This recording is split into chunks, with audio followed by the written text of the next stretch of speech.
Isalt ja Issandalt Jeesuselt Kristuselt. Ma loen Hebrea kirjast. Vendade armastus jäägu püsima, ärge unustage külalislahkust, sest selle läbi on mõningad ilma teadmata külalistena vastu võtnud ingleid.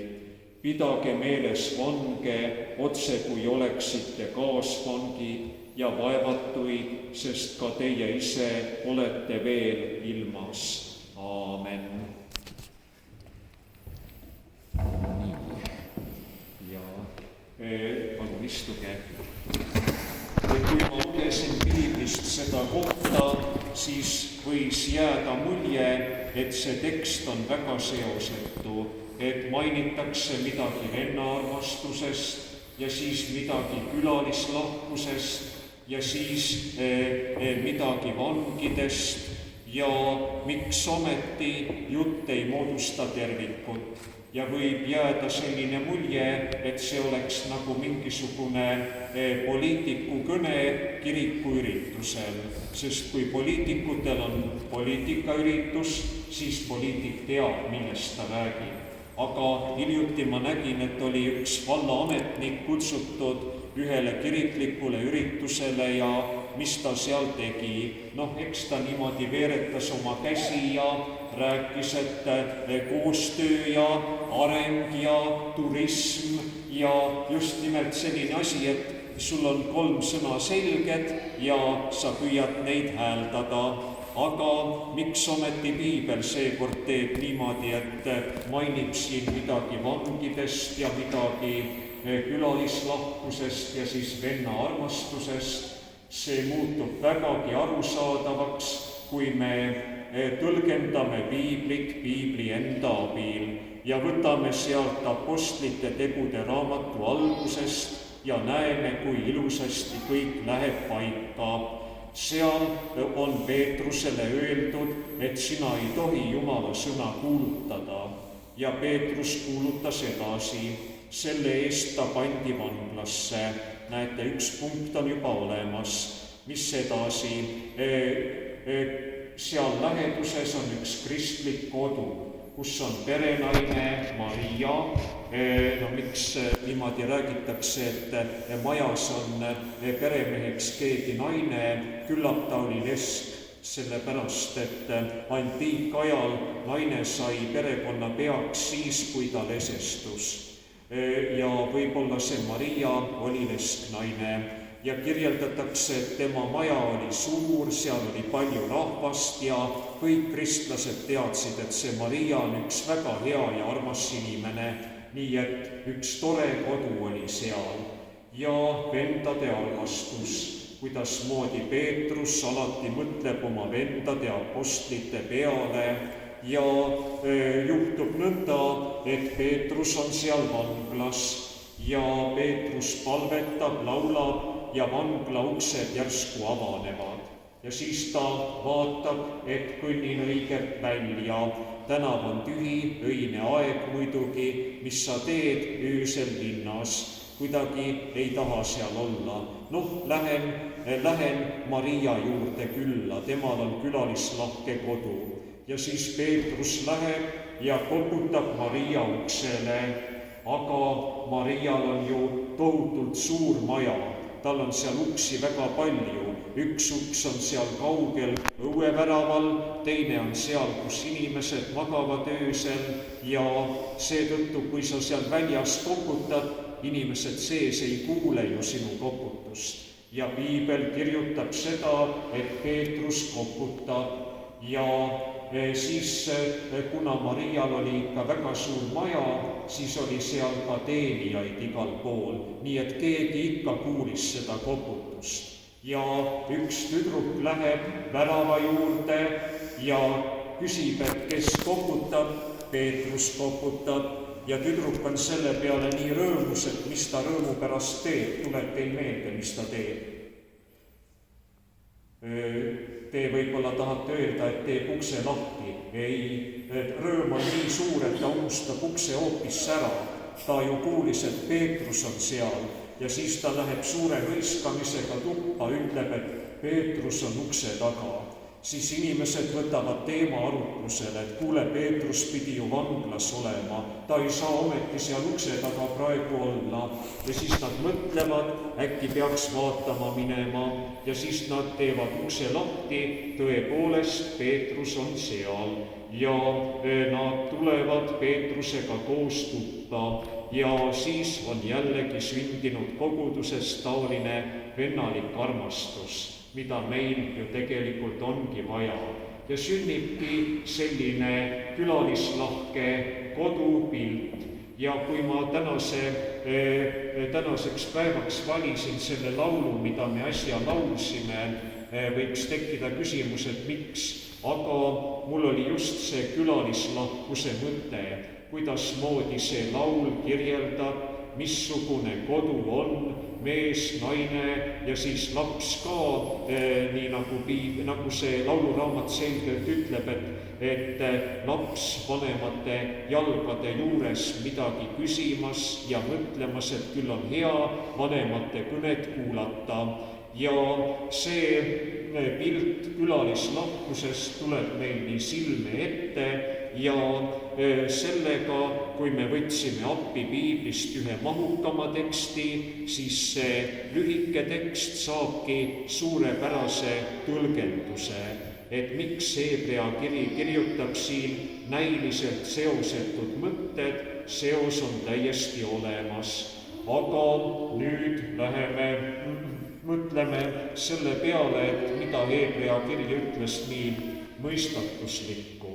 Olge külalislahked, seepärast, et külalislahkuse läbi on paljud teist enesele teadmata võõrustanud ingleid. Ja kuidas see inglite võõrustamine käib, sa lased endale kellegi võõra inimese tuppa ja jääb lootma, et tema on ingel, võib-olla tõesti igasuguseid asju. Mul oli kunagi üks leerilaps, see oli juba 18 aastat tagasi, tema oli selline noor inimene, kellel polnud kella ega mobiiltelefoni ega midagi ja igale poole läks ta jalgsi. Näiteks vaja Tallinna minna, lähen jalgsi, eestlased on ju külalislahked inimesed, alati keegi võtab enda juurde ööbima, ainult et siis pärast ta läks Hispaaniasse tänavamuusikuks ja siis ta enam nii vaene ei olnud, varsti oli tal, ma ei tea, juba kell ja telefongi olemas ja jalgsi ta vist väga palju enam ei käi, aga tema arvas jah, et ööbimine on alati lihtne, lihtsalt koputad uksele, aga see, kui Hebrea kiri siin ütleb, et mõned meist on võõrustanud ingleid, see on vihje Abrahamile. Nimelt kord oli Abraham telgi suu peal ja vaatas eemale. Ta nägi kaugustes 3 meest kõndivat.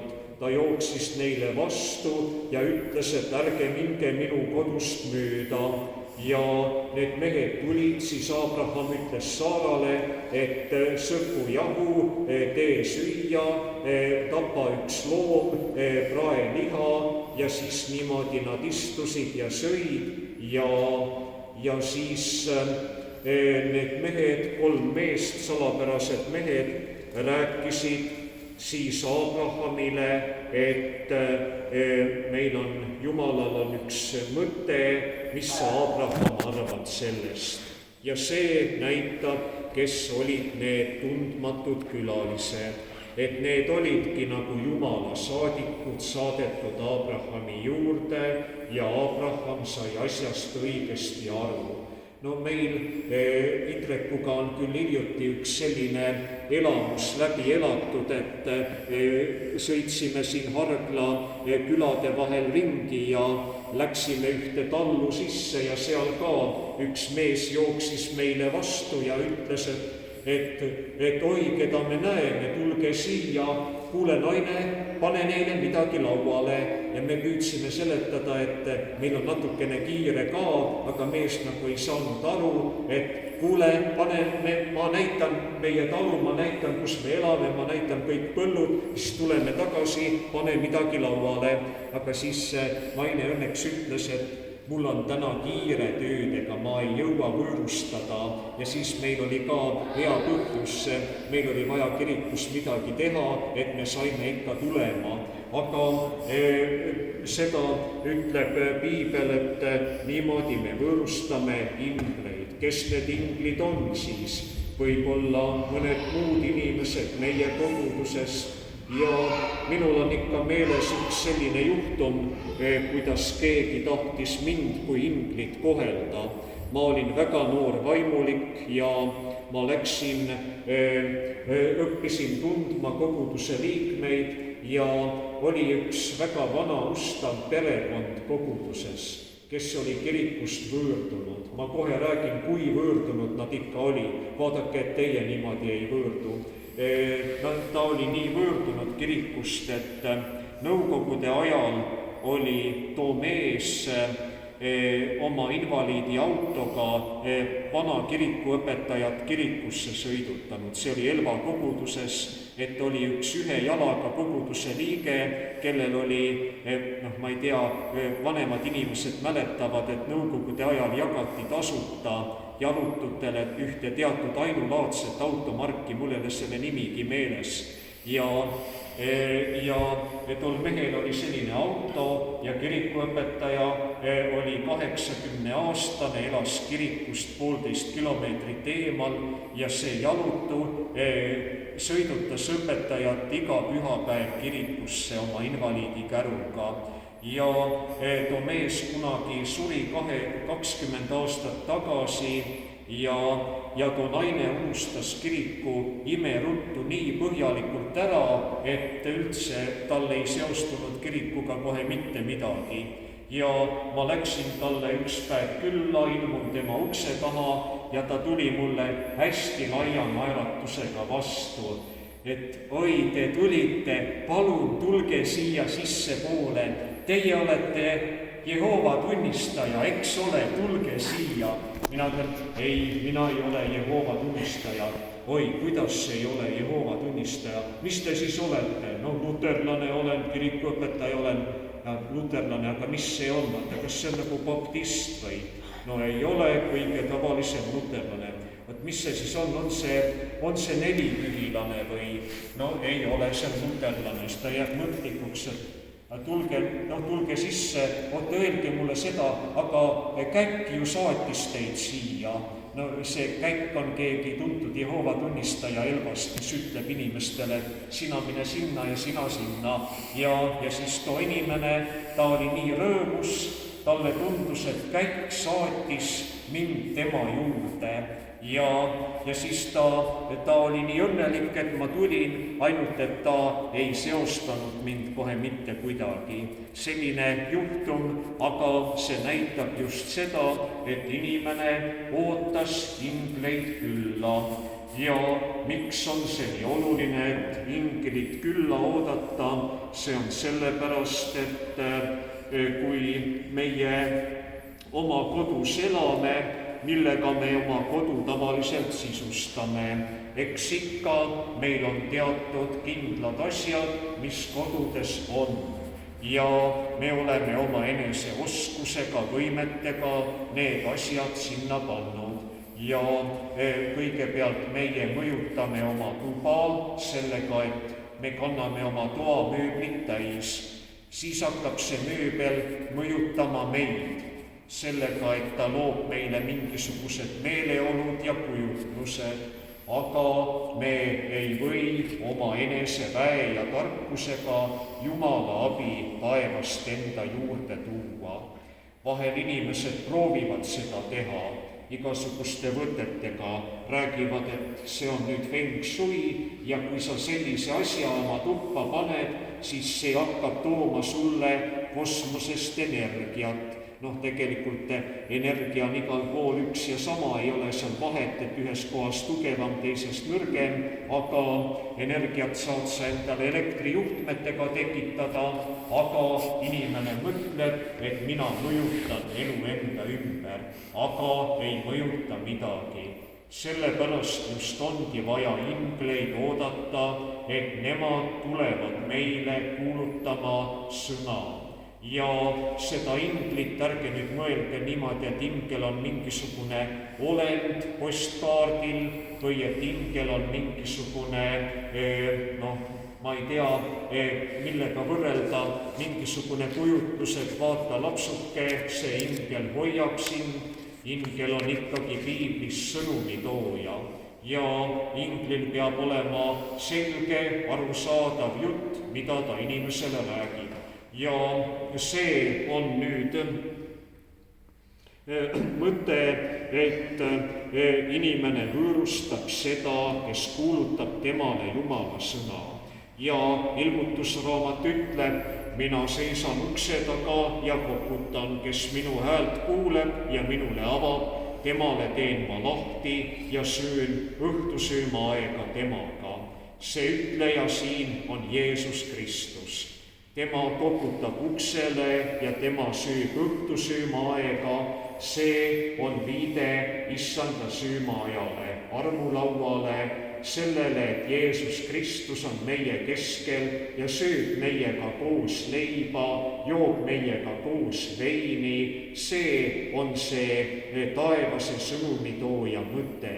Tema tahab teha meie kogudusest tõelise koguduse, tema tahab meie perekonnast teha tõelise perekonna ja seetõttu me võtame vastu selle ingli Jeesuse Kristuse enese.